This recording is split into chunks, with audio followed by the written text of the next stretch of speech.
Die geloof waardeur ek lewe, saamgestel uit die geskrifte van Ellen White. Skemas van Satan. Wees nugter en waaksaam, want julle teenstander die duiwel loop rond soos 'n brullende leeu en soek wie hy kan verslind. 1 Petrus hoofstuk 5 vers 8. Dit is onveilig om op ons gevoelens of indrukke te vertrou. Dit is onbetroubare gidse. God se wet is die enigste korrekte standaard van heiligheid.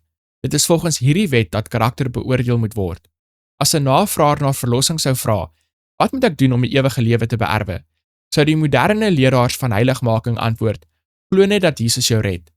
Maar toe Christus hierdie vraag gevra is, het hy gesê, wat is in die wet geskrywe? Hoe lees jy? En toe die vraer antwoord, jy moet die Here jou God lief hê uit jou hele hart en jou naaste soos jouself, het Jesus gesê, jy het reg geantwoord. Doen dit en jy sal lewe. Lukas hoofstuk 10 vers 26 tot 28.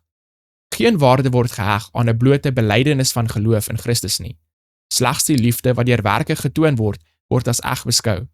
Tog is dit liefde alleen wat in die oë van die hemel enige daad van waarde maak. Die verborgde selfsug van mense word in die boeke van die hemel geopenbaar. Hartseer is die getuienis wat engele na die hemel bring. Intelligente wesens, verklaarde volgelinge van Christus, is verdiep in die verkryging van wêreldse besittings of die genot van aardse plesiere. Geld, tyd en krag word opgeoffer vir vertoon en selfbevrediging, maar min is die oomblikke wat gewy word aan gebed, aan die ondersoek van die skrifte, aan vernedering van die siel en belydenis van sonde.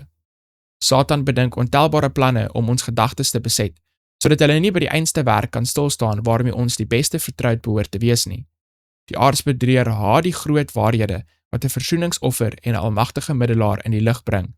Hy weet dat alles by hom afhang van sy afleidende gedagtes van Jesus en sy waarheid. Diegene wat die voordele van die verlosser se bemiddeling wil deel, moet toelaat dat niks inmeng met hul plig om heiligheid en die vrees van God te vervolmaak nie.